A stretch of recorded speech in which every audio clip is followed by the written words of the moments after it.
अहानबा मक्तदा Diamond TV channel मिडियंग ताबिरिबसिंगबु निर्मला थांजमना तराम नोचरी हौजिक मखासा थजरकपदा लांथोकसरी ngasiगी matang-matanggi wafam amadi rasifal ngasiगी Ascom cable network di yangbiriba amadi YouTube live streaming di yangbiriba pupna punirmala thangjamna taram nokchari ahanbada lokhatchari ngasiगी sana laibak dagi lokhatchaba matang-matanggi wafam da Ojagi nume thauram lakpada oja singda thaujal nibana mapung oiba thauram ohaningi British ki makhutagi maning tamba maning makha tamba laiba ama oiraba matungda India ki ahanba Vice President Dr. Sarvapalli Radhakrishnan na oike India ki ahanba President Dr. Rajendra Prasad na thabaktagi pothakraba matung kumja lising amaga chamapan humpugani thoida Dr. Radhakrishnan na Laibak sigi anishuba president oiki mahakna president oirakpa matamda mahairoi khara amasung mahaki maruma pangsingna Dr. Radhakrishnan gi mapok numit September 5 asi ningsingba oina thorom ama pangthokse haina phongdoknakhe mayamna hairakpa wafam adu yaraduna Dr. Radhakrishnan na oja singi sinfambu ikai khumnaba utpa oina mahaki mapok numit pu ojagi numit Teachers Day haina pangthokpiu haibadagi Chahi khudingi oina September 5 ase thoram pangthoktuna lakle thoram asi ahan badadi laibak asigi republic ama oihanba oinabagi yumpham tholamba misak amabu ningsingba oina yamna chamna pangthoknarami matungda numit asibu central government amasung state laingak singna akhanaba numit ama oina thoram pangthoknarakhe haujikti laibak asigi mafam pumnamakta oja singi numit ki haurakfam kauthoklaga mahai masin tambada thawai lupchariba oja singbu ikai khumnaba utpa numit oina launaduna kachin koya khudingmakta thoram pangthoknari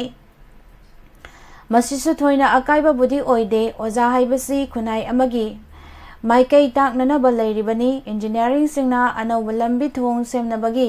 angakpa thausil thaurang mayam puthoktuna mapal naidaba kaya Kanaba pibagum ozagi sinpamna kunai asigi tungi yumbi oirakadawriba mahairoi singbu semlibane masimagna numit asida leingakna saknairaba oja singda kudol potpiduna ikai khumnariba maram aduna sinfam asida lairiba oja singnasu makhoina kunai asida lauriba thaudangse adu khangbiduna matamga chunaraba amasung Anauba khalonda maru oiba mahi masin tambibagi thaurang lokhatpam thoi Manipurda yamna ngalingai matamdagi hauna oja guru khanba haibasi chanabi ama oirami mama mapa oibasingna machabu makhudang paiduna puraga oja singda sinaduna masak naiba mioi ohen binaba haizabaga loinana sinarami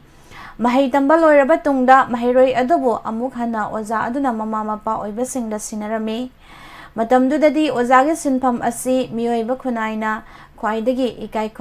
khumnarami oza lakpa ubada mairoi singna lengthaina na chatpa fawba ngamnaramde khuru khudak kunduna khurumnarami chahi amagi ozagi chana thaknaba mairoi sing aduna sunomduna katlammi oza singna sum mairoi singbu macha mangni khanna luna tawrami mama mapa oiba singna tangai Taibang fal fawan biragasu miyoibagi wakal lausing amasung taibangi nungpal anidi oja singdagi fangi haina launarame asuk yamna maru oiba sinfam asi haujiti kanagumba kharana lalon pot oina onthorakpasu yaurakle makhoi edu asengbo oja nate ojagi mingda khunai asibulana puna ba honaba kangbuni haiba yai oja singna mangonda sinari ba khunai sembagi thaudang adu kaukthoknakre sumnatagi talaf khaktang Fanglaga loiri khanduna mahi tambibagi kanglon amasung mahairoi singbu tungi yumbi ama sembada lawfam thokpa thaudang sing adubu nathaiduna chatnakre pumnamak asigi mathakta chahi amagi manungda September 5 ta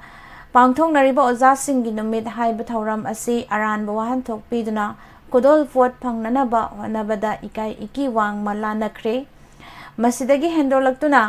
chahi khudingi September 5 da pangthokpa ojagi numitpu Numit karani sontharaba fawba adum pangthoknari amasung mahairoi singi isai nongmaiga loinana nungairaba thauram ama oihalle tasengnamakidi ojagi numit haibasi oja singi fidam ningai oiba matau adu matam chupada ningsingduna thabak tawgani haina ꯍꯥꯏꯕ ꯋꯥꯈꯜꯂꯣꯟꯗꯨꯗ ꯌꯨꯝꯐꯝ ꯑꯣꯏꯔꯒ ꯑꯅꯧꯕ ꯋꯥꯁꯛ ꯑꯃ ꯂꯧꯒꯗꯕ ꯅꯨꯃꯤꯠꯅꯤ꯫ ꯑꯗꯨꯕꯨ ꯂꯥꯏꯕꯛ ꯊꯤꯕꯗꯤ ꯅꯨꯃꯤꯠ ꯊꯧꯔꯝ ꯑꯁꯤ ꯃꯅꯤꯄꯨꯔꯅꯗꯤ ꯀꯥꯡꯂꯨꯞꯀꯤ ꯏꯔꯥꯡꯅ ꯃꯥꯏꯋꯥꯏꯔꯛꯇꯨꯅ ꯂꯩꯇꯥꯐꯝ ꯈꯪꯗꯕ ꯄꯨꯟꯁꯤ ꯃꯍꯤꯡ ꯑꯃꯗ ꯃꯤꯌꯥꯝꯅ ꯍꯤꯡꯂꯤ, ꯃꯍꯩꯔꯣꯏ ꯀꯌꯥ ꯂꯥꯏꯔꯤꯛ ꯇꯝꯕ ꯐꯪꯗ꯭ꯔꯤ, ꯃꯍꯩꯁꯪ ꯀꯌꯥꯗ ꯂꯥꯟꯃꯤ ꯂꯩꯁꯤꯟꯕ ꯑꯃꯁꯨꯡ ꯔꯤꯂꯤꯞ ꯀꯦꯝꯞ ꯍꯥꯡꯗꯣꯛꯇꯨꯅ ꯊꯝꯂꯤ꯫ ꯃꯇꯥꯡ ꯑꯁꯤꯗ ꯄꯟꯖꯅꯤꯡꯕ ꯋꯥꯐꯝꯗꯤ ꯑꯣꯖꯥꯁꯤꯡꯒꯤ ꯅꯨꯃꯤꯠ ꯊꯧꯔꯝ ꯑꯁꯤ ꯆꯍꯤ ꯈꯨꯗꯤꯡꯒꯤ ꯄꯥꯡꯊꯣꯛꯇꯨꯅ ꯂꯥꯛꯄꯅ ꯍꯟꯗꯛꯀꯤ ꯑꯁꯤꯁꯨ ꯑꯗꯨꯝ ꯏꯪꯅ ꯆꯤꯛꯅ ꯄꯥꯡꯊꯣꯛꯅꯈꯤꯒꯅꯤ꯫ ꯇꯧꯕꯗꯗꯤ ꯃꯍꯧꯁꯥꯒꯨꯝꯅ ꯍꯔꯥꯎ ꯃꯊꯣꯏ ꯀꯥꯗꯨꯅ ꯖꯒꯣꯏ ꯏꯁꯩ ꯁꯛꯇꯨꯅ ꯄꯥꯡꯊꯣꯛꯀꯗꯕ ꯃꯇꯝ ꯑꯗꯨꯗꯤ ꯑꯣꯏꯗꯦ꯫ ꯑꯣꯖꯥꯁꯤꯡꯁꯨ ꯃꯍꯩꯔꯣꯏꯁꯤꯡꯒꯤ ꯈꯨꯗꯣꯜꯗ ꯃꯤꯇꯥꯒꯅꯨ, ꯃꯍꯩꯔꯣꯏꯁꯤꯡꯁꯨ ꯏꯆꯝ ꯆꯝꯅ ꯑꯣꯖꯥꯒꯤꯗ ꯀꯣꯛ ꯅꯣꯟꯗꯨꯅ ꯃꯈꯣꯏꯕꯨ ꯇꯨꯡꯒꯤ ꯂꯝꯕꯤꯗ ꯃꯥꯏ ꯄꯥꯛꯅꯅꯕ ꯊꯧꯖꯥꯜ ꯅꯤꯕꯅ ꯊꯧꯔꯝ ꯑꯁꯤꯒꯤ ꯃꯔꯨꯑꯣꯏꯕ ꯁꯛꯇꯝ ꯑꯣꯏꯁꯤ꯫ ꯃꯁꯤꯅꯤ ꯁꯅꯥꯂꯩꯕꯥꯛ ꯑꯦꯗꯤꯇꯣꯔꯤꯌꯦꯜ ꯀꯂꯝꯗꯒꯤ ꯂꯧꯈꯠꯆꯕ ꯃꯇꯝ ꯃꯇꯝꯒꯤ ꯋꯥꯐꯝ꯫ ꯃꯊꯪꯗ ꯀꯪꯂꯩꯄꯥꯛꯀꯤ ꯃꯩꯔꯥꯗꯒꯤ ꯑꯃꯨꯛ ꯂꯧꯈꯠꯆꯒꯦ꯫ ꯃꯅꯤꯄꯨꯔꯗ ꯊꯣꯛꯂꯤꯕ ꯏꯔꯥꯡ ꯑꯁꯤꯒꯤ ꯃꯇꯥꯡꯗ ꯄ꯭ꯔꯥꯏꯝ ꯃꯤꯅꯤꯁꯇꯔ ꯑꯃꯗꯤ ꯌꯨꯅꯤꯌꯟ ꯍꯣꯝ ꯃꯤꯅꯤꯁꯇꯔꯅ ꯀꯔꯤꯒꯤ ꯇꯨꯃꯤꯟꯅ ꯂꯩꯁꯤꯜꯂꯤꯕꯅꯣ? ꯊꯥ 4 ꯐꯥꯔꯛꯂꯕ ꯃꯅꯤꯄꯨꯔꯗ ꯊꯣꯛꯂꯤꯕ ꯏꯔꯥꯡ ꯑꯁꯤꯒꯤ ꯃꯇꯥꯡꯗ ꯁꯥꯟꯇꯤ ꯑꯣꯏꯅ ꯋꯥꯔꯣꯏꯁꯤꯟ ꯑꯃ ꯄꯨꯔꯛꯅꯕꯒꯤ ꯃꯇꯥꯡꯗ ꯚꯥꯔꯠꯀꯤ ꯄ꯭ꯔꯥꯏꯝ ꯃꯤꯅꯤꯁꯇꯔ ꯅꯔꯦꯟꯗ꯭ꯔ ꯃꯣꯗꯤ ꯑꯃꯗꯤ ꯌꯨꯅꯤꯌꯟ ꯍꯣꯝ ꯃꯤꯅꯤꯁꯇꯔ ꯑꯃꯤꯠ ꯁꯥꯍꯅ ꯍꯧꯖꯤꯛ ꯇꯨꯃꯤꯟꯅ ꯂꯩꯁꯤꯜꯂꯤꯕꯁꯤ ꯀꯔꯤꯒꯤꯅꯣ ꯍꯥꯏꯕ ꯋꯥꯍꯪ ꯑꯃ ꯃꯅꯤꯄꯨꯔ ꯃꯤꯌꯥꯝꯒꯤ ꯃꯐꯝꯗꯒꯤ ꯂꯥꯛꯂꯦ꯫ ꯋꯥꯍꯪ ꯑꯁꯤꯒꯤ ꯃꯇꯤꯛ ꯆꯥꯕ ꯄꯥꯎꯈꯨꯝ ꯄꯤꯍꯟꯅꯅꯕ ꯃꯅꯤꯄꯨꯔ ꯂꯩꯉꯥꯛꯀꯤ ꯆꯤꯐ ꯃꯤꯅꯤꯁꯇꯔ ꯑꯦꯟ ꯕꯤꯔꯦꯟꯅ ꯑꯆꯧꯕ ꯊꯧꯗꯥꯡ ꯂꯧꯗꯨꯅ ꯍꯣꯠꯅꯐꯝ ꯊꯣꯛꯏ꯫ ꯚꯥꯔꯠ ꯂꯩꯉꯥꯛꯀꯤ ꯑꯣꯏꯔꯤꯕ ꯐꯤꯚꯝ ꯑꯁꯤꯗꯤ ꯃꯅꯤꯄꯨꯔ ꯃꯩ ꯍꯧꯗꯨꯅ ꯆꯥꯛꯇꯨꯅ ꯃꯤꯁꯤ ꯃꯤꯅꯥ ꯀꯌꯥ ꯌꯥꯎꯔꯕ ꯃꯅꯤꯄꯨꯔ ꯃꯤꯌꯥꯝꯅ ꯂꯩꯇꯥꯅ ꯂꯩꯕ ꯉꯝꯗ꯭ꯔꯒ ꯀꯨꯝꯍꯩꯒꯨꯝ ꯌꯦꯡꯗꯨꯅ ꯂꯩꯕꯒꯤ ꯃꯑꯣꯡꯅꯤ ꯍꯥꯏꯕꯗ ꯍꯥꯏꯃꯟꯕ ꯊꯣꯛꯂꯣꯏ ꯍꯥꯏꯅ ꯈꯜꯂꯤ꯫ ꯃꯦ 3ꯗꯒꯤ ꯍꯧꯔꯛꯈꯤꯕ ꯀꯥꯡꯂꯨꯞꯀꯤ ꯏꯔꯥꯡ ꯑꯁꯤꯒꯤ ꯃꯇꯨꯡꯗ union home minister Amit Shah ꯊꯦꯟꯊꯕ ꯇꯧꯗꯅ ꯃꯅꯤꯄꯨꯔꯗ ꯂꯥꯛꯇꯨꯅ ꯅꯨꯃꯤꯠ 4 ꯂꯩꯗꯨꯅ ꯁꯥꯊꯤꯔꯕ ꯏꯔꯥꯡ ꯑꯁꯤꯒꯤ ꯃꯇꯥꯡꯗ ꯀꯨꯞꯅ ꯌꯦꯡꯁꯤꯜꯂꯕ ꯃꯇꯨꯡꯗ ꯗꯦꯜꯂꯤꯗ ꯍꯟꯈꯤꯕꯅꯤ꯫ ꯌꯨꯅꯤꯌꯟ ꯍꯣꯝ ꯃꯤꯅꯤꯁꯇꯔꯅ ꯃꯅꯤꯄꯨꯔꯗ ꯊꯣꯛꯂꯤꯕ ꯏꯔꯥꯡ ꯑꯁꯤ ꯀꯅꯥꯅ ꯍꯧꯔꯛꯈꯤꯕꯅꯣ, ꯀꯅꯥꯅ ꯂꯥꯜꯂꯤ, ꯀꯅꯥꯅ ꯆꯨꯝꯃꯤ ꯍꯥꯏꯕꯒꯤ ꯃꯔꯝ ꯑꯗꯨ ꯃꯌꯦꯛ ꯁꯦꯡꯅ ꯈꯪꯍꯜꯂꯝꯒꯅꯤ꯫ ꯂꯣꯏꯅꯅ ꯃꯍꯥꯛꯀꯤ ꯃꯅꯤꯄꯨꯔ ꯈꯣꯡꯆꯠ ꯑꯗꯨꯒ ꯃꯔꯤ ꯂꯩꯅꯅ ꯏꯔꯥꯡ ꯑꯁꯤꯗ ꯂꯩꯈꯤꯗ꯭ꯔꯕ ꯃꯤꯑꯣꯏꯁꯤꯡꯗ ꯚꯥꯔꯠ ꯂꯩꯉꯥꯛ ꯑꯃꯗꯤ ꯃꯅꯤꯄꯨꯔ ꯂꯩꯉꯥꯛ ꯑꯅꯤꯅ ꯂꯨꯄꯥ ꯂꯥꯈ 5,500 ꯄꯨꯊꯣꯛꯇꯨꯅ ꯄꯨꯟꯅ ꯂꯨꯄꯥ ꯂꯥꯈ 10,10 ꯄꯤꯒꯅꯤ꯫ ꯂꯣꯏꯅꯅ ꯀꯨꯀꯤ ꯃꯤꯂꯤꯇꯦꯟꯠꯁꯤꯡꯅ ꯃꯩ ꯊꯥꯗꯨꯅ ꯃꯥꯡꯍꯟꯈ꯭ꯔꯕ ꯌꯨꯝꯁꯤꯡ ꯂꯩꯉꯥꯛꯅ ꯁꯥꯕꯤꯒꯅꯤ꯫ ꯄꯤꯕ ꯌꯥꯕ ꯇꯦꯡꯕꯥꯡ ꯀꯌా ꯄꯤꯗꯨꯅ ꯏꯔꯥꯡ ꯑꯁꯤ ꯂꯣꯏꯁꯤꯟꯅꯕ ꯍꯣꯠꯅꯒꯅꯤ ꯍꯥꯏꯅ ꯂꯥꯎꯊꯣꯛꯈꯤꯕꯅꯤ꯫ ꯑꯗꯨꯕꯨ ꯌꯨꯅꯤꯌꯟ ꯍꯣꯝ ꯃꯤꯅꯤꯁꯇꯔ ꯑꯃꯤꯠ ꯁꯥꯍꯅ ꯐꯣꯡꯗꯣꯛꯈꯤꯕ ꯋꯥꯐꯝꯁꯤꯡ ꯑꯗꯨ ꯉꯁꯤ ꯐꯥꯎꯕ ꯊꯕꯛꯇ ꯑꯃꯠꯇ ꯑꯣꯟꯊꯣꯛꯇ꯭ꯔꯤ꯫ ꯃꯁꯤꯒꯤ ꯃꯊꯛꯇ ꯊꯥ 4 ꯁꯨꯔꯕ ꯏꯔꯥꯡ ꯑꯁꯤ ꯁꯥꯟꯇꯤ ꯑꯣꯏꯅ ꯂꯣꯏꯁꯤꯟꯅꯕꯒꯤ ꯊꯕꯛꯁꯨ ꯄꯥꯏꯈꯠꯂꯛꯇ꯭ꯔꯦ꯫ ꯏꯔꯥꯡ ꯑꯁꯤꯒ ꯃꯔꯤ ꯂꯩꯅꯅ ꯚꯥꯔꯠ ꯂꯩꯉꯥꯛꯅ ꯃꯅꯤꯄꯨꯔꯗ ꯊꯥꯖꯤꯜꯂꯛꯈꯤꯕ ꯃꯁꯤꯡ ꯌꯥꯝꯂꯕ ꯁꯦꯟꯇ꯭ꯔꯦꯜ ꯁꯦꯀ꯭ꯌꯨꯔꯤꯇꯤ ꯐꯣꯔꯁꯁꯤꯡꯁꯨ ꯃꯈꯣꯏꯒꯤ ꯄꯥꯡꯊꯣꯛꯐꯝ ꯊꯣꯛꯄ ꯃꯊꯧ ꯑꯗꯨ ꯆꯞ ꯆꯥꯅ ꯄꯥꯡꯊꯣꯛꯇꯅ ꯂꯩꯔꯦ꯫ ꯑꯣꯏꯔꯤꯕ ꯐꯤꯚꯝ ꯑꯁꯤꯗ ꯄ꯭ꯔꯥꯏꯝ ꯃꯤꯅꯤꯁꯇꯔ ꯑꯃꯗꯤ ꯌꯨꯅꯤꯌꯟ ꯍꯣꯝ ꯃꯤꯅꯤꯁꯇꯔ ꯑꯅꯤꯅ ꯃꯅꯤꯄꯨꯔꯗ ꯁꯥꯟꯇꯤ ꯑꯣꯏꯔꯛꯅꯕ ꯂꯧꯐꯝ ꯊꯣꯛꯄ ꯊꯧꯗꯥꯡ ꯑꯗꯨ ꯃꯄꯨꯡ ꯐꯥꯅ ꯂꯧꯗꯅ ꯇꯨꯃꯤꯟꯅ ꯂꯩꯁꯤꯟꯕꯒꯨꯝ ꯇꯧꯔꯤꯕ ꯑꯁꯤ ꯃꯅꯤꯄꯨꯔ ꯃꯤꯌꯥꯝꯅ ꯑꯗꯨꯛꯀꯤ ꯃꯇꯤꯛ ꯄꯦꯟꯅꯗꯕ ꯍꯥꯏꯕꯗꯨ ꯑꯣꯏꯔꯦ꯫ ꯃꯅꯤꯄꯨꯔ ꯂꯩꯉꯥꯛꯀꯤ ꯃꯥꯏꯀꯩꯗꯒꯤꯁꯨ ꯂꯩꯉꯥꯛꯅ ꯃꯅꯤꯄꯨꯔꯗ ꯁꯥꯟꯇꯤ ꯄꯨꯔꯛꯅꯕ ꯍꯣꯠꯅꯕꯗ ꯂꯧꯐꯝ ꯊꯣꯛꯄ ꯊꯧꯗꯥꯡ ꯑꯗꯨ ꯂꯧꯅꯕ ꯍꯣꯠꯅꯕꯁꯨ ꯉꯝꯗ꯭ꯔꯦ꯫ ꯃꯁꯤꯒꯤ ꯑꯣꯟꯅ ꯇꯩꯅꯕꯗ ꯃꯅꯤꯄꯨꯔꯒꯤ ꯆꯤꯐ ꯃꯤꯅꯤꯁꯇꯔ ꯑꯦꯟ ꯕꯤꯔꯦꯟ ꯑꯁꯤ ꯚꯥꯔꯠ ꯂꯩꯉꯥꯛꯅ ꯑꯗꯨꯛꯀꯤ ꯃꯇꯤꯛ ꯃꯇꯦꯡ ꯄꯥꯡꯉꯤ꯫ ꯃꯗꯨꯅ ꯆꯤꯐ ꯃꯤꯅꯤꯁꯇꯔ ꯁꯤꯟꯕꯒꯤ ꯋꯥꯐꯝ ꯂꯩꯇꯦ ꯍꯥꯏꯗꯨꯅ ꯆꯤꯐ ꯃꯤꯅꯤꯁꯇꯔꯕꯨ ꯊꯥꯛ ꯋꯥꯡꯅ ꯊꯥꯡꯒꯠꯂꯒ ꯑꯃꯗꯤ ꯊꯥꯖꯕ ꯊꯝꯂꯒ ꯏꯔꯥꯡ ꯑꯁꯤꯗ ꯃꯅꯤꯄꯨꯔ ꯂꯩꯉꯥꯛꯀꯤ ꯆꯤꯐ ꯃꯤꯅꯤꯁꯇꯔ ꯑꯃꯅ ꯂꯧꯐꯝ ꯊꯣꯛꯄ ꯊꯧꯗꯥꯡ ꯑꯗꯨꯁꯨ ꯚꯥꯔꯠ ꯂꯩꯉꯥꯛꯅ ꯂꯧꯍꯟꯗꯅ ꯊꯝꯕꯒꯨꯝ ꯇꯧꯔꯦ꯫ ꯍꯤꯔꯝ ꯑꯁꯤꯒꯤ ꯃꯇꯥꯡꯗ ꯆꯤꯐ ꯃꯤꯅꯤꯁꯇꯔꯒꯤ ꯃꯥꯏꯀꯩꯗꯒꯤꯁꯨ ꯚꯥꯔꯠ ꯂꯩꯉꯥꯛꯀꯤ ꯃꯐꯝꯗ ꯃꯍꯥꯛꯄꯨ ꯆꯤꯐ ꯃꯤꯅꯤꯁꯇꯔ ꯑꯃ ꯑꯣꯏꯅ ꯇꯧꯐꯝ ꯊꯣꯛꯄ ꯊꯧꯗꯥꯡ ꯑꯗꯨ ꯃꯄꯨꯡ ꯐꯥꯅ ꯇꯧꯍꯟꯕ ꯉꯝꯗ꯭ꯔꯤꯕꯅꯣ ꯍꯥꯏꯕ ꯋꯥꯍꯪ ꯑꯃ ꯐꯥꯎꯕ ꯍꯪꯖꯕ ꯉꯝꯖꯗꯅ ꯂꯩꯕꯒꯨꯝ ꯇꯧꯔꯤ꯫ ꯃꯁꯤꯒꯤ ꯃꯍꯩꯅ ꯃꯅꯤꯄꯨꯔꯗꯗꯤ ꯅꯣꯡꯃ ꯅꯣꯡꯃꯒꯤ ꯀꯥꯡꯂꯨꯞꯀꯤ ꯏꯔꯥꯡ ꯑꯁꯤ ꯆꯥꯎꯊꯣꯔꯛꯄꯒꯤ ꯃꯔꯝ ꯑꯣꯏꯔꯦ꯫ ꯍꯧꯖꯤꯛ ꯔꯤꯂꯤꯞ ꯀꯦꯝꯞꯇ ꯂꯩꯔꯤꯕ ꯃꯤꯑꯣꯏꯁꯤꯡ ꯂꯩꯇꯥꯅ ꯂꯩꯕ ꯉꯝꯗ꯭ꯔꯦ꯫ ꯇꯨꯡꯒꯤ ꯌꯨꯝꯕꯤꯔꯦꯜ ꯑꯣꯏꯒꯗꯧꯔꯤꯕ ꯃꯍꯩꯔꯣꯏ ꯀꯌꯥ ꯔꯤꯂꯤꯞ ꯀꯦꯝꯞꯇ ꯂꯩꯕꯅ ꯃꯔꯝ ꯑꯣꯏꯔꯗꯨꯅ ꯂꯥꯏꯔꯤꯛ ꯂꯥꯏꯁꯨ ꯇꯝꯕ ꯐꯪꯗ꯭ꯔꯦ꯫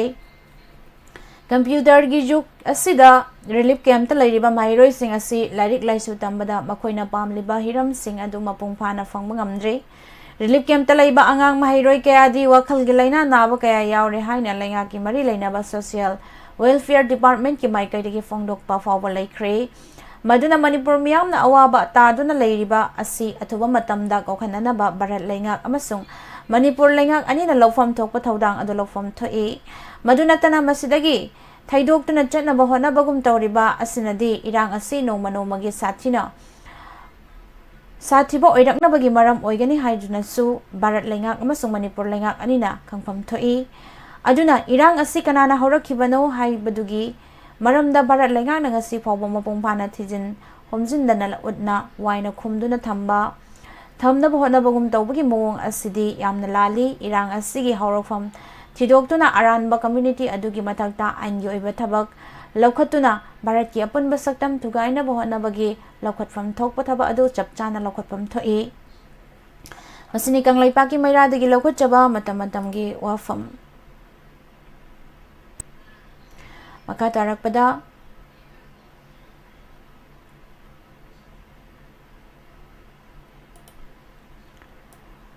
Tharonggi marakthana temba bre amtang laujari National amadi State Awardee MD Zia Ulak Pusamna makhada pijariba layong sing asi layangjari manung changba yadaba manung changbada chang naidaba manung changbada matam kuina changba saujanan thaba amangthong mayada pomba amangthong manungda pomba amangthong da makun hulaga nai chaba pistula amangthong gi akoibada maring chatlaga hagajaba puk numshit kaba gastric problem leiba e taba chikpa naba tonsil sinus asma khwang naba thagi khongkap chang naidaba fingau chatpa singli nauri sonthaba asina singbasing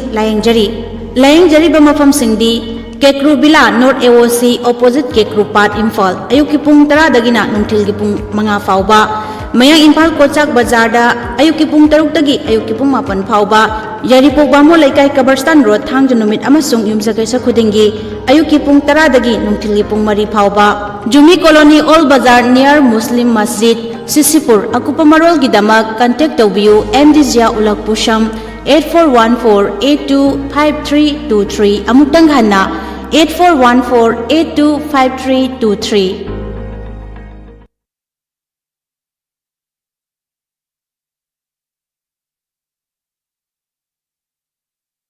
break ki matungda taram nokchari makha tarakpada pandam editorial kalam dagi mugla khutjagi apunbagi pangkalna imaleba kallashi pandamdi manabaluk masing khangdana hengalakpa sina Manipurgi maroiba hiram kayagi matangda lainga ki wari sananaba sinlangbada apanba khara leibagi mathakta irangna awa ana tabagi chaitheng nanglaba state asigi oina khudong chadaba kaya mayoknabaga loinana hauzik Manipurda thokliba irang asi nemthanaba thorang paikhatnaba honabada matam changhannabagi maram oigadra oiroidra haiba wahang kaya lakle Manipurgi laikai gi club kaya muk leirabasu state asigi hauzik thokliba irang asiga mari leinana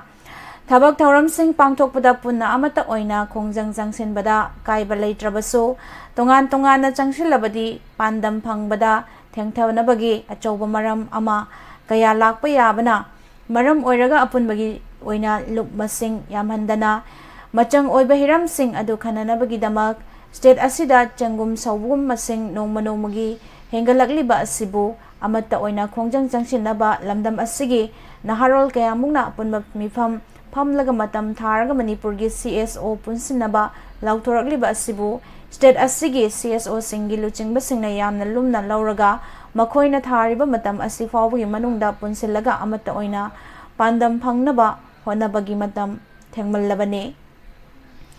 adubu thenglabasu thengna handak ima singi lupsing amadi naha oiriba singi oina mifam bangthoktuna state asigi MLA amasung CSO singi mathau hapnaba nahali singkaya punduna punsinanaba matam tharakliba asimak yamna matam chai haina lawba yai nakal amaromda chai kharagi mamangdagi miyamgi oiba lup kayana state asigi miyamgi amadi laipaki oiba hiram kaya pangthoktuna lakhiba singbu Manipurgi miyamna thagatnaramgani khalle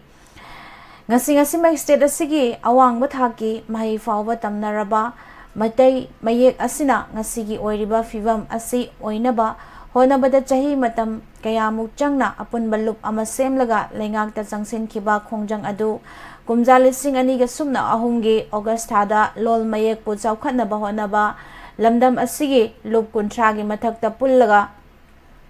sem kiba milal Englishing ani subna mangagi angan ba matamda Manipurgi matam adugi laingakta akan makhongjang jangsin kibadugi mahinani haibasi laloi maram aduna pandam manaba khongjang oiriba hauzik Manipurgi irang asida lamdam asigi lup kayamuk leiriba asina milal sem kiba adugumna pandam manabana ꯃꯔꯝ ꯑꯣꯏꯔꯒ ꯍꯥꯟꯅ ꯂꯨꯞ ꯁꯦꯝꯗꯨꯅ ꯂꯩꯄꯥꯛꯀꯤ ꯊꯥꯛꯀꯤ ꯂꯨꯞ ꯈꯨꯗꯤꯡꯃꯛꯅ ꯑꯃꯠꯇ ꯑꯣꯏꯕ ꯂꯨꯞ ꯑꯃꯒꯤ ꯃꯈꯥꯗ ꯃꯅꯤꯄꯨꯔꯒꯤ ꯑꯄꯨꯟꯕꯒꯤ ꯁꯛꯇꯝ ꯉꯥꯛꯅꯕ ꯑꯃꯗꯤ ꯀꯟꯅꯕ ꯍꯣꯠꯅꯕꯒ ꯂꯣꯏꯅꯅ ꯅꯤꯡꯁꯤꯡꯕ ꯊꯣꯛꯇ꯭ꯔꯕ ꯃꯇꯝꯗꯒꯤ ꯏꯄꯥ ꯏꯄꯨꯁꯤꯡꯅ ꯊꯝꯕꯤꯔꯝꯕ ꯌꯦꯜꯍꯧꯃꯤꯁꯤꯡꯒꯤ ꯂꯩꯄꯥꯛ ꯃꯅꯤꯄꯨꯔꯕꯨ ꯀꯟꯅꯕ ꯍꯣꯠꯅꯕꯒꯤ ꯊꯧꯗꯥꯡ ꯂꯧꯕꯗ ꯄꯨꯟꯅ ꯆꯪꯁꯤꯟꯃꯤꯟꯅꯕꯒꯤ ꯃꯇꯝ ꯑꯗꯨ ꯊꯦꯡꯊꯍꯜꯂꯔꯣꯏꯁꯤ ꯃꯔꯝ ꯑꯗꯨꯅ ꯌꯣꯡꯅ ꯂꯧ ꯃꯄꯨ ꯇꯥꯟꯊꯣꯛꯅꯕ ꯍꯣꯠꯅꯔꯤꯕꯁꯤꯡ ꯃꯔꯨꯑꯣꯏꯅ ꯅꯥꯔꯀꯣ ꯇꯦꯔꯣꯔꯤꯁ ꯀꯨꯀꯤ ꯃꯤꯂꯤꯇꯦꯟꯁꯤꯡꯒꯤ ꯁꯥꯒꯤ ꯁꯥꯖꯠ ꯂꯤꯆꯠꯁꯤꯡ ꯊꯤꯡꯕꯒ ꯂꯣꯏꯅꯅ ꯌꯦꯛꯅꯕꯕꯨ ꯃꯥꯏꯊꯤꯕ ꯄꯤꯅꯕ ꯍꯣꯠꯅꯕꯒꯤ ꯃꯇꯝ ꯑꯁꯤꯗ ꯑꯄꯨꯟꯕꯒꯤ ꯄꯥꯡꯒꯜ ꯏꯔꯩꯄꯥꯛ ꯀꯟꯃꯤꯟꯅꯔꯁꯤ ꯃꯁꯤꯅꯤ ꯄꯥꯟꯗꯝꯗꯒꯤ ꯂꯧꯈꯠꯆꯕ ꯃꯇꯝ ꯃꯇꯝꯒꯤ ꯋꯥꯐꯝ ꯃꯈꯥ ꯇꯥꯔꯛꯄꯗ ꯍꯨꯌꯦꯜ ꯂꯝꯄꯥꯎꯗꯒꯤ ꯑꯃꯨꯛ ꯂꯧꯈꯠꯆꯒꯦ ꯂꯨꯞ ꯃꯁꯤꯡ ꯀꯅꯥꯅ ꯌꯥꯝꯍꯟꯕꯅꯣ ꯂꯥꯟ ꯂꯦꯞꯇ꯭ꯔꯕꯗꯤ ꯍꯦꯟꯅ ꯌꯥꯝꯂꯛꯈꯤꯅꯤ ꯃꯅꯤꯄꯨꯔꯗ ꯂꯩꯔꯤꯕ ꯃꯤꯌꯥꯝꯒꯤ ꯂꯨꯞꯁꯤꯡꯒꯤ ꯃꯁꯤꯡ ꯌꯥꯝꯅ ꯌꯥꯝꯂꯦ ꯌꯥꯝꯕꯗꯒꯤ ꯌꯥꯝꯂꯦ ꯍꯥꯏꯔꯛꯄꯅꯤ ꯍꯥꯏꯔꯛꯂꯤꯕꯁꯤ ꯂꯥꯟꯗꯦ ꯆꯨꯝꯃꯤ ꯆꯤꯞ ꯃꯤꯅꯤꯁꯇꯔꯅ ꯑꯆꯨꯝꯕ ꯋꯥꯐꯝ ꯃꯤꯌꯥꯝꯒꯤ ꯊꯧꯔꯝ ꯑꯃꯗ ꯍꯥꯏꯔꯛꯄꯅꯤ ꯃꯤꯌꯥꯝꯒꯤ ꯅꯥꯀꯣꯡ ꯌꯧꯅꯕꯅꯤ ꯂꯩꯕꯥꯛ ꯃꯤꯌꯥꯝꯒꯤ ꯃꯥꯏꯀꯩꯗꯒꯤꯁꯨ ꯌꯥꯝꯂꯕ ꯂꯨꯞꯁꯤꯡ ꯑꯁꯤ ꯑꯃꯠꯇ ꯑꯣꯏꯅ ꯄꯨꯟꯁꯤꯟꯕꯤꯔꯣ ꯍꯥꯏꯕꯒꯤ ꯈꯣꯜꯂꯥꯎ ꯐꯥꯎꯕ ꯂꯥꯎꯔꯛꯂꯤꯕꯅꯤ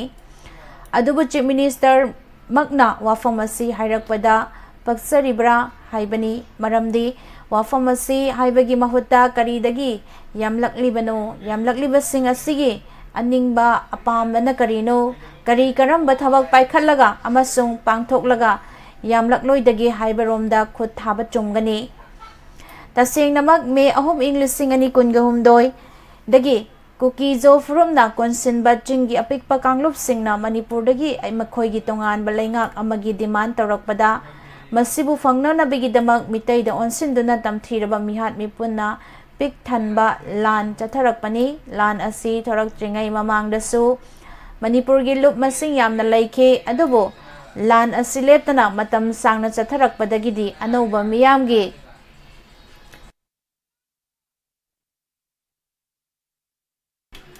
ꯃꯤꯌꯥꯝꯒꯤ ꯂꯨꯞ ꯀꯌꯥ ꯁꯥꯐꯣꯡꯂꯛꯈꯤ ꯐꯤꯕꯝꯁꯤ ꯂꯥꯟ ꯁꯣꯛꯅꯔꯤꯕ ꯅꯥꯀꯜ ꯑꯅꯤꯃꯛꯇ ꯊꯣꯛꯏ ꯆꯨꯔꯥꯆꯥꯟꯄꯨꯔꯗ indigenous tribal leaders form ITLF ꯊꯣꯔꯛꯈꯤ ꯀꯥꯡꯄꯣꯛꯄꯤꯗ ꯀꯃꯤꯇꯤ ꯑꯣꯟ ꯇ꯭ꯔꯥꯏꯕꯦꯜ ꯌꯨꯅꯤꯇꯤ ꯀꯣꯠ 2 ꯊꯣꯔꯛꯏ ꯑꯅꯤꯁꯤꯗ ꯅꯠꯇꯅ ꯑꯇꯣꯞꯄ ꯈꯔꯁꯨ ꯁꯥꯐꯣꯡꯂꯛꯏ ꯀꯨꯀꯤꯖꯣꯒꯤ ꯑꯀꯟꯕ ꯂꯥꯟ ꯀꯌꯥꯒꯤ ꯄꯤꯁ ꯀꯃꯤꯇꯤꯁꯤꯡ ꯌꯥꯎꯅ ꯑꯅꯧꯕ ꯂꯨꯞ ꯀꯌꯥ ꯆꯣꯡꯊꯣꯔꯛꯏ ꯑꯣꯏꯔꯛꯂꯤꯕ ꯐꯤꯕꯝꯁꯤꯗꯤ ꯃꯁꯥꯅ ꯇꯥꯕꯅꯤ ꯌꯥꯝꯂꯛꯐꯝ ꯊꯣꯛꯄꯅꯤ ꯍꯧꯖꯤꯛ ꯊꯥ 4 ꯍꯦꯟꯖꯤꯜꯂꯛꯂꯕ ꯂꯥꯟꯁꯤꯕꯨ ꯀꯅꯥꯅ ꯈꯥꯝꯂꯤꯕꯒꯦ ꯍꯛꯊꯦꯡꯅꯔꯤꯕ ꯃꯅꯤꯄꯨꯔ ꯂꯩꯉꯥꯛꯅ ꯈꯥꯝꯕ ꯉꯝꯕ꯭ꯔꯥ ꯈꯥꯝꯅꯅꯕ ꯁꯤꯔꯒꯦ ꯃꯈꯩ ꯍꯣꯠꯅꯔꯛꯈ꯭ꯔꯕ꯭ꯔꯥ ꯍꯣꯠꯅꯅꯕ ꯊꯧꯔꯥꯡꯗꯤ ꯇꯧꯔꯤꯕ꯭ꯔꯥ ꯁꯦꯝ ꯁꯥꯔꯕ꯭ꯔꯥ ꯂꯥꯟꯖꯦꯟꯅꯔꯛꯇꯨꯅ ꯔꯤꯂꯤꯐ ꯀꯦꯝꯞꯁꯤꯡꯗ ꯂꯩꯔꯛꯂꯤꯕꯁꯤꯡꯗ ꯃꯇꯦꯡ ꯄꯥꯡꯕ ꯃꯈꯣꯏꯒꯤ ꯇꯦꯝꯄꯔꯔꯤ ꯁꯦꯜꯇꯔ ꯍꯣꯝ सादुना लेहनबा हौरकपसिदी लान खांबा नत्ते लेखिद्रबा अमसुंग असोक अपन नंगलबसिंगदा तेंगबांगबसु लान मखा चथरक्तनबा नत्ते अदुगा ngasi फावबदा लेपा लेत्रिबा लान असि लोइसिनबगी लेरिबा पांबाइसु अनि खक्तनी लान सोकनरिबा मसल तुमना बहातोक नहल्लगा लान तौबिनबा लहेंद्रबा मतुंगदा लान द सिजनगदबा खुत्सु खुलाइसिंग लोइना अमता सिथदना लौखतपनी अतोपांबना लान सिगी मरम खंगलबनीना तालिबा डिमांड अदु पीरगदी हेना साथीबा अकनबा लान अममु थोकदबा ना करी करमबा तौरगा संताइनबा पुरक्तुना लान लेभनबा यागदगी हाइबरोमदा वरी सानबा हौबनी अदुबु पांबाई अनि सिगी मनुंगदा अनि शुबा पांबाई सिगी ओइनदे लान सिगी नागपाक अमा ओइरिबा कुकीजो कांगलुपना मणिपुर लेंगा की मरक्ता हुईगा हौदोंगगी फिबमदा लेनरकपना वरी सानबा हौबा ngamdre होम मिनिस्ट्री की माइकैदगी गवर्नर चेयरपर्सन ओइबा पीस कमिटी अमा सेमलक्लबसु हौजिक फावबदा कांग कथांग तादुना लेरकलिबनी मणिपुर लेंगा कांथोकलगा होम मिनिस्ट्रीना वारी सानबा हौख्रबसु लांदी लेफनबा ngamdabaniना नुंगसित माइरम लसिंग कापतुना लेरकपनी मरम असिना आहनबगी पांबाई असिदा ngasi फावबा तादुना लेरकपदगी लान असि लेलक्तबनी फिबम सिदगी लान सिगा मरी लेनबा लुप कया थोरकपा हाइबसिदी मसाना ताबनी मियोय खरा खरा पुनसिनरगा लानमी खुपु सेमनरकपा ताबनी अदुम ओइनमक पुनसिनबना तरागी चैसुना लेंथोंग फाइ हाइबदु थौहनगनी हाइबगी वानी मसिनी पुजरकलिबा वेलम पाउदगी लौखतजबा मतम मतमगी वाफम Makha tarakpada Poknafamdagi amuk laukhachage naharolsing haurakpa Mitai amasung kukizogi marakta thokliba irang asi tha mari hanjilaklaba fawbada lusinabagi mami ama fawba uraktabadagi penadraba amasung thamoi soklaba naharol nupa nupi lising tara henbana Imphal East District ki manung chanba khongmangi atom leirakta leiba SWC gi ground da punduna tongan warip sing laukhre Kangluk ki irang thoklakpa tha mari mapung phajilaklaba fawbada misimina thokpa leptabadagi penadraba tampaki tongan ba district sing da leiriba chahi nauriba naha singna social media gi khuthangda Youth of Manipur haina haiba platform ama semlaga apunbagi khongfam semba haurakibani Youth of Manipur haiba platform asi civil society organization political party na chingba amataga mari leinadaba tasengna Manipur gi apunbagi saktamda singnaba yaroi haiba wakhalon amada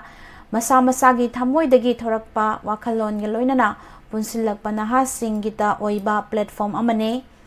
Platform asida yauriba naharol nupa nupi lising tara henbana tang ahumda ayuk pung mapandagi numit yung bapung taranitoy fawa CSW gi grounda salay taret ki firal amadi ibudaw pakhang bagi pafal yekpa ibudaw pakhang bagi machasing aykoidi achumbata ngangsi achumbata tausi iraypa kidamak hingadabani mathau taraklabadi thawai fawa kathokpa kiroidabani Apunbana yaifari haiba wahi sing thaba banner amagi mamangda pangthokibani Mifam pangthokfam aduda aikoi santi pami aikoi hingsa pamjade adubu aikoina violence tawraknaba sinbiganu ima leibak asi aikoi gini aikoina kandrabadi kanbinaba leiroi wahai pele Tabakta utlasi apunbana pangalni CSO sing punsinbiro haina thaba banner singsu thekle Manipur Legislative Assembly da Manipur kannaba akanba warep law amasung Manipur gi civil society organization sing amata oina punsillu haiba wakhalon da kholaw kaya launa duna leiringai marakta pangthokiba civil society organization political party na chingba amataga mari leina da banaharol singi mifam aduna tongan warep manga lawkhe warep sing adudi ahanbada Iraipak asigi alhumi singidamak laipaki thauram thawgai kayada lepa leitana hotna birakliba CSO pumnamaki apunbagi oiba chapchaba tawfam thokpa thabak athubada miyamda khanghalu ani shubada Manipur gi integrity da singnarakpa asi politically thengnanaba state assembly mifam athubada kaugadabani machin mensinduna lairiba MLA minister singi arepa phirep athuba matamda khanghalu ahum subada Political ground da thoraklaga iraicha ama oibagi thaudang lobiu lan asina sogalaba miyoi sing amadi thawai thakraba miyamgi compensation athubada pibiu mari subada awa ana taraba miyoi singidamak kendra adugi MLA na thaudang logadabani amasung manga subada Assam Rifles na open secret ta mateng pangle haiba miyamna khangnare unare Manipur dagi athubada Assam Rifles lawthoktuna athuba matamda Neutral oiba force thamnaba Manipur government ta taksin bahaiba sing asini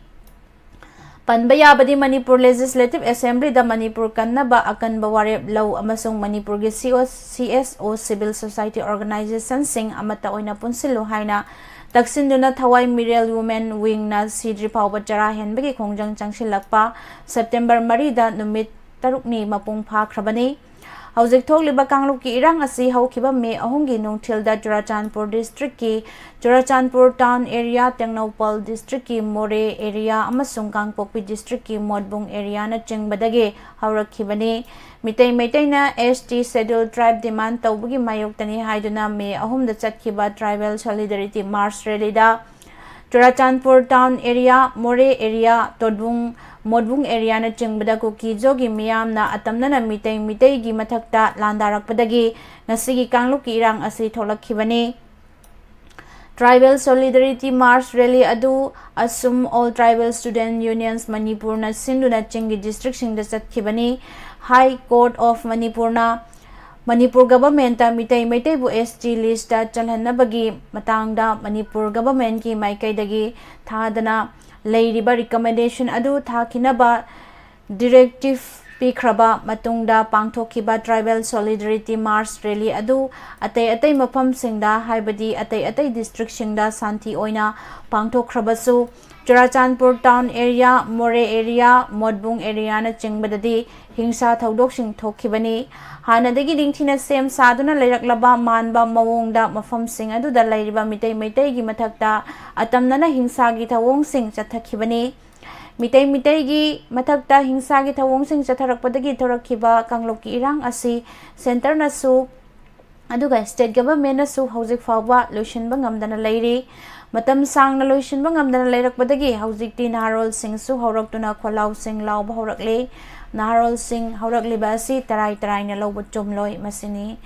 pungnafamdagi lokhatjaba matamgi Wapham makatarakpadang asi rasifal lamu mayam punatamin asi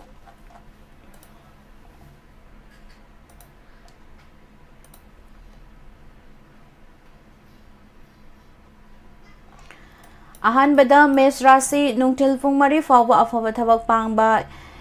Yetlamba Fawa Marupna Chanbiba Laigani Yangna Babu Laina Khanbadi Apang Tagani Leisa Pakang Singi Oina Mai Pakjai Brisik Rasi Haksang Kingba na Chananai Chawkhatpa Amadi Miyam Galoina na Chatpa Kanagadaba Numini Fangadra Khallaga Ona Tainabadi Nangani Leisa Pakang Singi Oina Mari Fagatkani Mithun Rasi miyam na yai aning bathabak pangani hanba laitana honajabagi achauba kanaba fangani nachananai gi lamdasu chawkhatkani laisa pakhang singi oina nungsibana chale Karka Rasi anau bathabak thauramda henna khumang chawsangani thauna fudokpana phangamdaba mafam kanba ngamgani adubu wangang badi hayu laisa pakhang singi oina ningbathongani Singha Rasi fatab wakhal pokani Lausing Chawami gi watau achumbana upai oyu afaba lausing tansin bayam na kanagani laisa pakhang singi oina miwa thajaganu mangani Kanya Rasi angam athawna chanbigani na chak naral su chakhotpagi nungai jaba numini adubu mitok ki wa laurabadi nungsa thiba nangani laisa pakhang singi oina amana amabu thajanagani Tularasi asawbana mangoi narabadi imung manungda fawa mari faroi amadi lan mangani maram chaba thabak thoramdadi mai chauna pakani laisa pakhang singi oina ningjaba thongani Brisik Rasi nangnaba amadi maruma panga hauzik yanaba natana ataidi afawa ngaktani ningba mapa chagani lan changani mina kinagani laisa pakhang singi oina mari fagani Dhanu Rasi yangnababu ngamjaduna oijaba yamna fangadaba miyam loinabana thau pangba henba numitni bahu chawbana ditati wa yamna nganganu laisa pakhang singi oina hanagum phai Makar Rasi anam tanba hoya faba charang nabana mangnabagi masakni nathak thongbagi wa tamak lau amadi hanana sindoklaba thabak tamak pangu laisa pakhang singi oina ningba mapa charoi